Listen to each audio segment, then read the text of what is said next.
5h-10h, le Grand Matin Sud Radio. Et bonjour Elisabeth.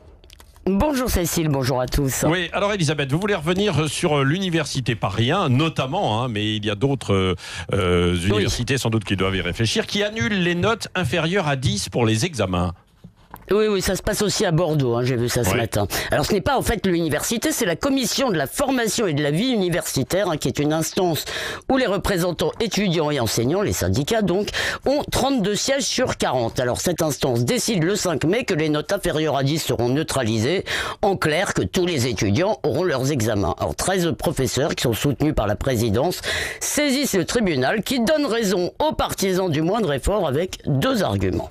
Le premier, c'est que seuls 73% des étudiants disposeraient d'un équipement informatique personnel. Alors, ça me semble peu crédible, et si c'est vrai, l'UNEF et les autres devraient sommer Pécresse d'arrêter d'offrir des tablettes à des enfants de 12 ans pour lancer un programme, un ordinateur par étudiant. Deuxième argument, c'est que 40% ne s'estiment pas en mesure de subir des épreuves à distance en un temps réduit. Alors, cher Patrick, je ne me sens pas en état de travailler, mais je compte bien sur vous pour me payer. Bon, quand même. Mais alors, qui décide de l'organisation des examens ? Justement, c'est tout le problème, parce que toute décision d'une autorité publique peut être contestée devant le tribunal administratif, puis devant le Conseil d'État. Or, aujourd'hui, le refus général de l'autorité entraîne l'intervention permanente du juge pour trancher. Et dans cette épidémie, il a dit au gouvernement de faire ceci, et lui a interdit de faire cela. Il nous a d'ailleurs sauvés de quelques mesures répressives. Mais en fait, ça introduit une hyper-démocratisation qui est folle à tous les étages de la société, parce que ni une entreprise, ni une fac, ni une famille, ni un orchestre symphonique ne fonctionne au principe du one man, one vote.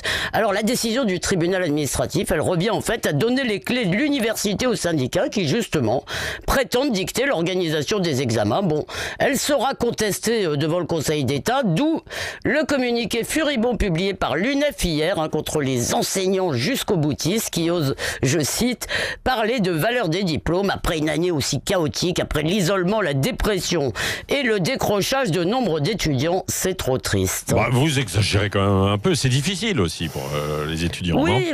Oui, c'est difficile pour tout le monde, cher Patrick, mais franchement, parler de chaos me semble tout de même très excessif, et donner la moyenne à tous, faire passer tout le monde, c'est insulter ceux qui ont continué à travailler, et ça reporte en plus l'écrémage à la fin de l'année suivante. Et puis, pardon, je vais parler vieux con, mais on attend de la jeunesse autre chose que ce lamento victimaire, peut-être un brin de courage et même qui sait, le désir d'apprendre, mais non, donnez-nous nos diplômes, c'est tout ce qu'on entend. Alors franchement, heureusement qu'on n'a pas une vraie guerre, parce que c'est pas avec les gens de l'UNEF que j'aurais envie de partir au front. Oh là, vous allez pas vous faire forcément que des amis là. Elle a l'habitude. Elisabeth, elle a l'habitude, seule contre tous.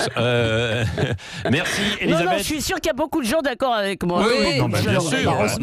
Bien sûr, mais je disais en fait pour d'autres aussi. Bon, vous reviendrez tout de même à 9h pour le petit déjeuner d'actualité avec Arlette Chabot, André Berkoff qui sera avec nous et Christine Bouillot. Formidable. Et André Berkoff, oui, parce qu'on va parler de l'interview ce midi. Bravo, attendez, il n'a pas encore fait l'interview.